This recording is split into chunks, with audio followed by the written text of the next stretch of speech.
Halo para tokon semua, kembali lagi ke acara Sinyal Ngobras, edisi tanggal 11 sampai 18 September 2023 nih. Nah, di sini aku bakal memberikan nih informasi buat tokonot semua yang sekiranya masih bingung gitu kan, koin apa nih yang berpotensi di minggu ini gitu kan, di tanggal 11 sampai 18 September. Nah, kita bakal bahas di Sinyal Ngobras edisi kali ini. Pokoknya pantau terus dari awal sampai akhir. Jadi para Takonos tidak kehilangan momentum maupun tahu sedikit informasi tentang apa sih yang terjadi gitu kan dan potensinya seperti apa. Oke, sebelum itu kita bakal bahas sentimen ya. Tapi sebelum ke sentimen kita bakal kasih disclaimer buat teman-teman semua bahwa ini bersifat analisa pribadi, bukan ajakan untuk melakukan pembelian atau penjualan karena tombol beli dan jual itu ada di jarinya teman-teman gitu. Jadi di sini aku Vicky Faurosi sekaligus dari tim Toko Crypto tidak bertanggung jawab atas kerugian atau keuntungan yang dihasilkan dari teman-teman semua gitu. Jadi full buat teman-teman ya gitu. Nah, di minggu ini terutama di minggu kemarin ya, itu ada beberapa berita yang sedang terjadi gitu kan. Seperti Grab ya yang di 3 hari lalu itu Grab Singapura ya, itu menambahkan fitur Web3 di wallet aplikasinya, teman-teman. Jadi Grab itu ada banyak cabang usahanya, ada di beberapa negara. Indonesia juga termasuk ya. Dan mungkin teman-teman tidak terlalu asing dengan yang namanya Grab gitu. Nah, mereka menambahkan fitur Web3 di aplikasinya. Terus kemudian ARK Invest. Nah, ARK Invest, FunX sama 20 Shares itu sedang mengajukan 21 Shares ya, sorry. 21 Shares itu mengajukan proposal Ethereum ETF spot ya. Jadi kayak kemarin yang BlackRock dan sebagainya yang mengajukan Bitcoin ETF.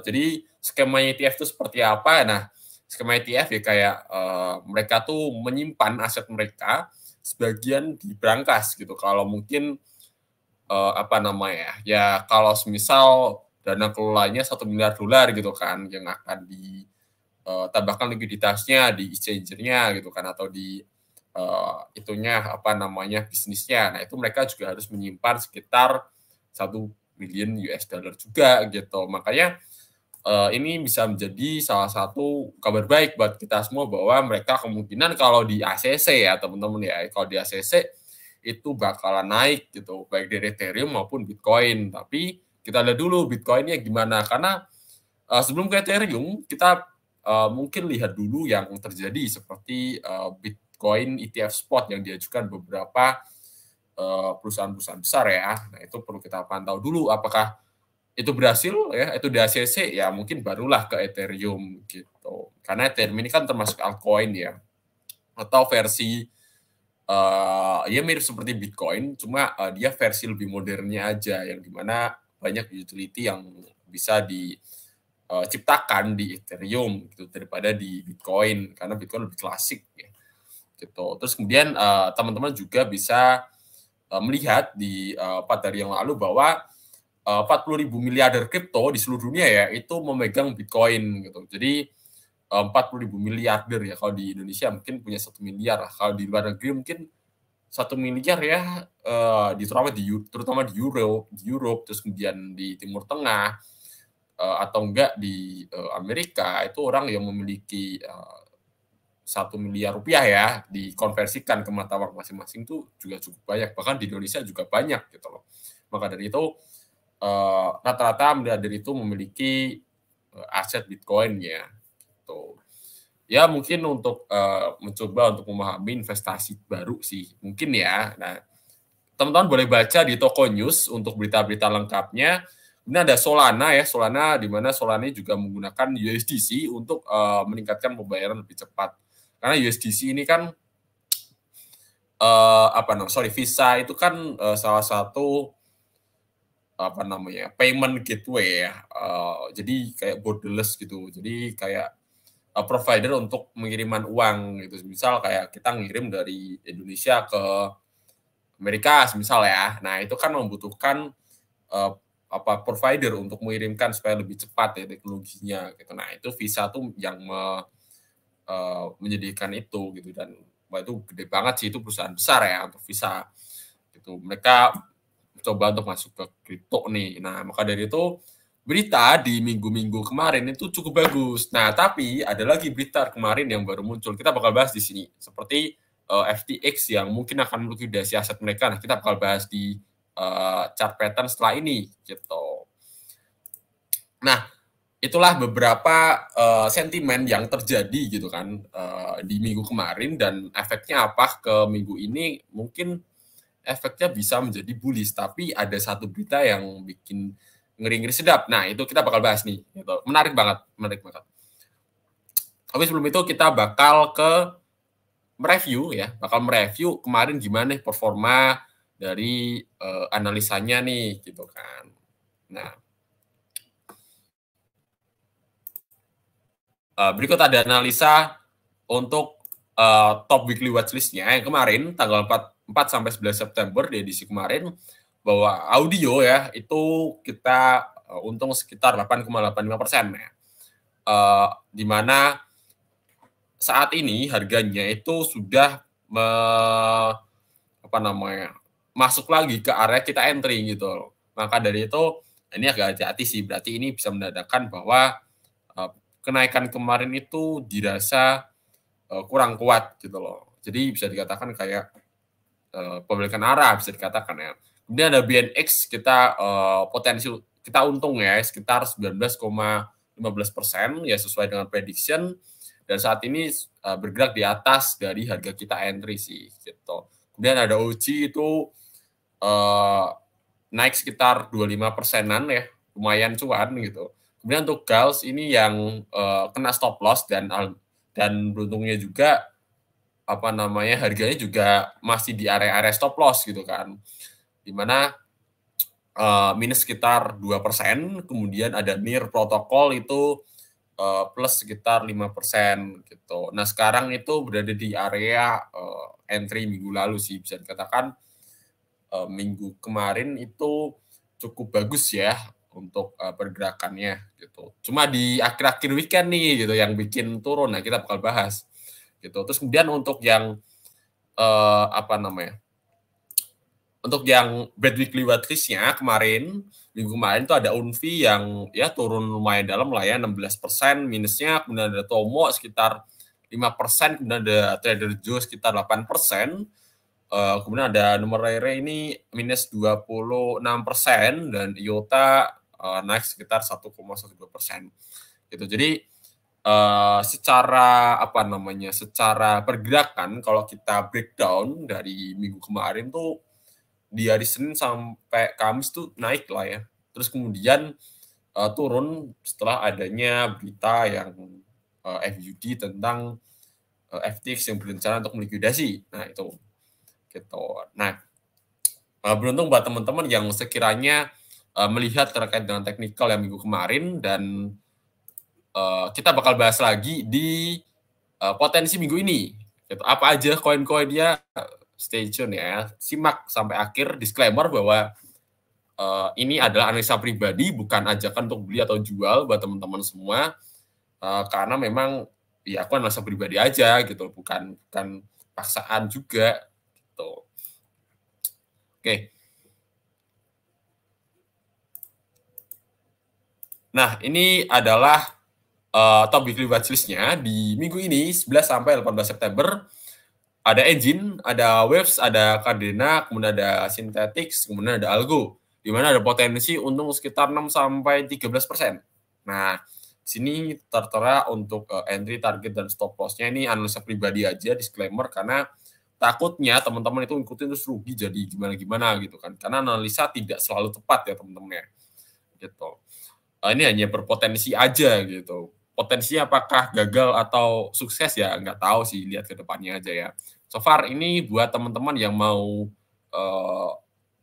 dipantau ya, mau mantau koin-koinnya, ini ada 5 koin yang berpotensi di minggu ini. Terus kemudian ada juga yang bad weekly watchlist-nya. Nih, ada Storgy, ada Multi, ada Matic, ada Solana, ada Magic. Nah, ini kita bakal bahas ya. Rata-rata untuk minusnya 4 sampai 25%, di mana Storgy ini kemungkinan akan terkoreksi cukup dalam sih. Gitu. Kenapa ya? Nanti kita bakal bahas. Gitu. Oke. Kita bakal bahas secara teknikal untuk aset-aset ini, yang baik dari bad weekly watchlist-nya, atau yang good ya, yang oke nih gitu. Yang pertama kita bakal bahas koin-koin yang berpotensi untuk mengalami kenaikan ya. 5 koin, ada Engine dan sebagainya. Kita bakal bahas di sini.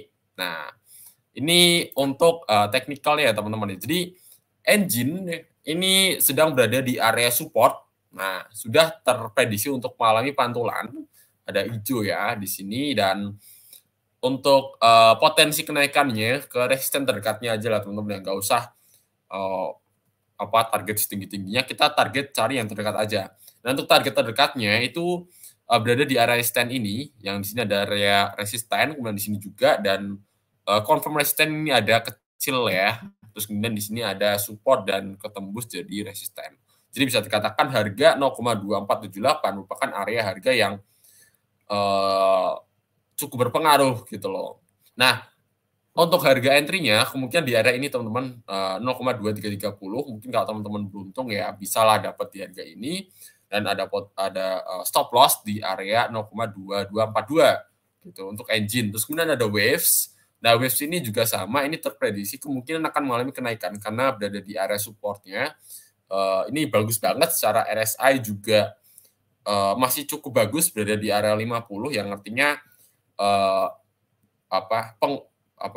pembelian itu cukup kuat, namun tidak terlalu FOMO gitu loh. Jadi sehingga pergerakannya itu lebih natural lah ya teman-teman ya. Jadi tidak ada yang namanya kayak pembelian FOMO gitu-gitulah. Jadi ini bukan area yang cukup bagus untuk melakukan entry. Kemudian ada area stop loss-nya. Nah, stop loss-nya ini di area 1,461. Tapi teman-teman perlu berhati-hati karena secara volume transaksi di sini cukup mengecil, namun dominan untuk berpotensi untuk mengalami kenaikan untuk Waves. Kemudian ada Kadena ini agak tricky sebenarnya ya, karena dia berada di area supportnya. Ini kan area resisten, udah mencoba dan gagal. Nah, kita masih wait and see untuk Kadena, ya harapannya sih naik ya, dimana potensi untuk melakukan pembelian di sekitar 0,519 gitu. Di area ini merupakan area support ya. Ini ada area supportnya, pendukung, terus kemudian di sini ada area supportnya, pendukung juga. Di sini juga ada confirmation, terus kemudian di sini juga ada supportnya. Jadi bisa dikatakan ini support yang cukup kuat, tapi jika dilihat ya secara RSI-nya ini dead cross nih teman-teman. Jadi ada potensi untuk turun sih sebenarnya, tapi bisa dikatakan ini kayak 60 naik, 40% turun lah gitu. Jadi gitu ya teman-teman. Jadi harap berhati-hati untuk Kadena, tapi ada potensi lumayan nih 13%-an kalau teman-teman mau.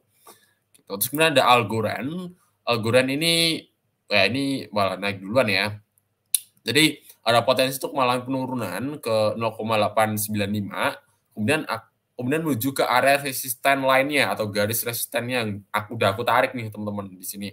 Dan untuk potensinya kemungkinan akan mencapai di harga 0,095 dolar, di mana ada potensi untung sekitar 6%-an ya, 6%-an, 6,5%. Kalau teman-teman beli di harga sekarang ya, berkata ini benar-benar analisa baru rilis ya, langsung beli gitu kan, itu kemungkinan ada potensi keuntungan sekitar 3,74%. Ini cukup bagus sih gitu pembeliannya areanya. Gitu. Terus kemudian ada area stop loss-nya 0,0880 gitu. Kemudian ada SNX ya, SNX ini juga cukup bagus sebenarnya secara teknikal karena ini ada area supportnya udah confirm gitu kan, dia break up ya, naik, terus kemudian ini ada resisten lainnya, mencoba untuk menembus namun gagal, dan akhirnya dia mencoba untuk menembus lagi kemungkinan ya, karena di sini ada area supportnya teman-teman di sini.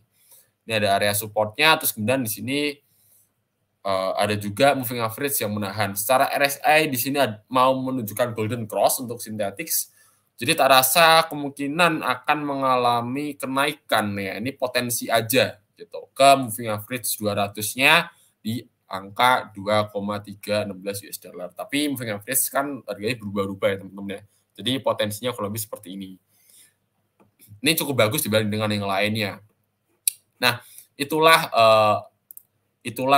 koin-koin yang berpotensi untuk mengalami kenaikan di minggu ini, dan kita bakal bahas untuk kenaikan potensi penurunan ya di minggu ini, koin-koin apa aja yang tadi udah disebutkan ya. Kemudian ini ada Storgy ya, yang udah aku bilang kemungkinan akan mengalami koreksi cukup dalam karena di sini tepatnya di tanggal 6 September, di mana Storgy itu membuat semacam community meetup lah ya gitu. Mereka membuat blockchain week kurang lebih seperti itu, di mana mereka menunjukkan untuk cloud storage atau penyimpanan cloud ya berbasis awan ya, itu akan storage ini kan projectnya kan cloud service ya teman-teman, cloud storage service gitu, kayak mungkin teman-teman tahu Google Drive, terus kemudian teman-teman tahu Dropbox dan sebagainya. Nah, Storgy itu seperti itu. Mereka project-nya berdasarkan cloud storage-nya. Nah, mereka akan membuat acara ini. Setelah diumumkan seperti ini, teman-teman, harga Storgy itu mengalami kenaikan cukup tinggi. Nah, masalahnya adalah di sini tuh ada area resistennya gitu loh untuk Storgy. Ya, di area 0,3 sih tepatnya sih di sini sih. Gitu. Nah, kalau kita berdasarkan cek di sini, ini ada area sideways-nya, di sini ada area konfirmasi untuk penurunannya. Jadi bisa dikatakan ini titik penentuan apakah Storgy ini mengalami kenaikan atau penurunan. Nah, masalahnya adalah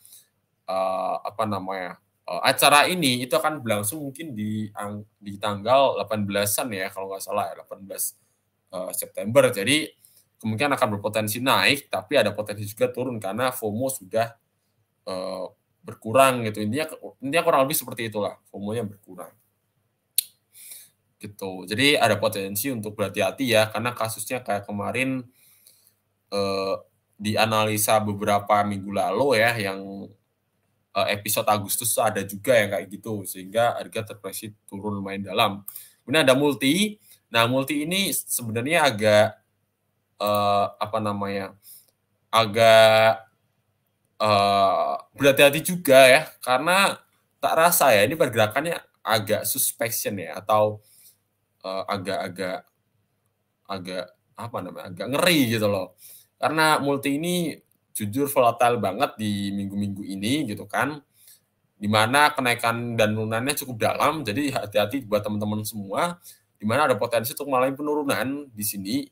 Kalau kita bisa lihat ya, ada potensi penurunan sekitar 1,448 US dollar ya untuk targetnya. Secara RSI juga di sini udah mulai sejajar, kemungkinan akan dead cross, dan di sini ada area resistennya ya, 2 kali sih di sini sih yang membuat harga Multi ini kemungkinan akan turun gitu. Nah, untuk turunannya berapa Mas Vicky gitu ya di area ini dengan potensi minus sekitar 17,42%. Kemudian ada Matic. Nah, untuk Matic di sini cukup berhati-hati juga karena Matic ini juga terdampak dari efek FUD FTX ya yang sedang berlangsung gitu. Nanti kita bakal bahas di akhir setelah ini di Solana ya. Nah, di mana untuk pergerakan Matic kalau kita zoom out lebih panjang lagi, di sini udah menembus area supportnya teman-teman ya di sini.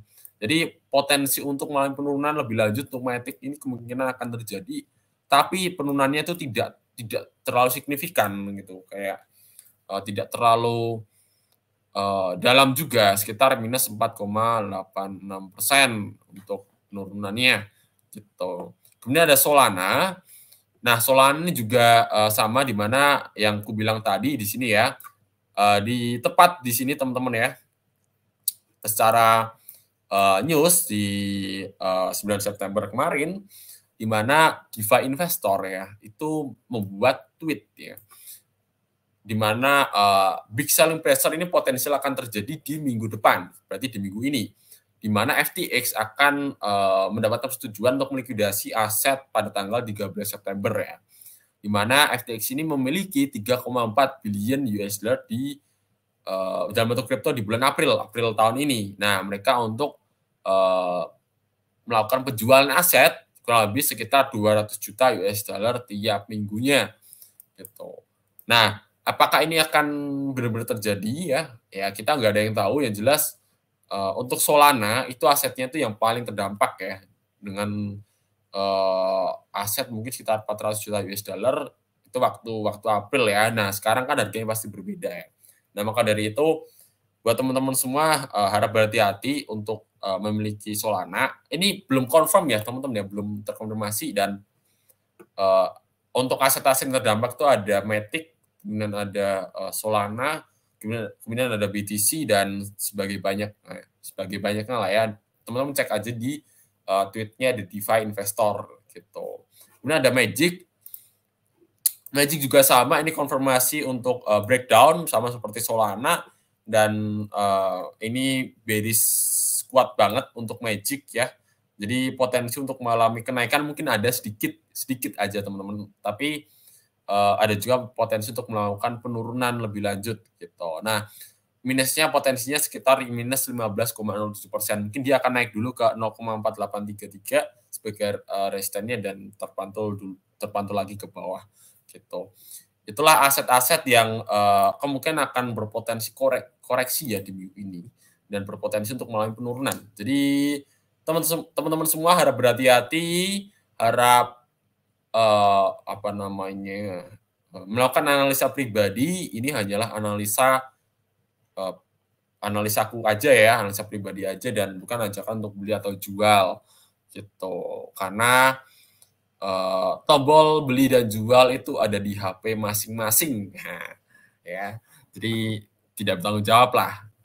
Oke, itu aja dari aku, dan buat teman-teman semua tunggu aja untuk berita dan sentimen yang terjadi gitu kan di minggu ini di tokonews.com, atau juga teman-teman boleh cek sinyal ngobras ya di minggu-minggu sebelumnya, atau teman-teman stay tune di sosial medianya Toko Crypto. Akan ada banyak berita-berita maupun campaign-campaign yang sedang berlangsung di Toko Crypto gitu. Nah, itu pokoknya pantau aja lah, jangan sampai teman-teman kelewatan. Oke, see you semuanya. Sampai jumpa di next sinyal ngobras. Bye.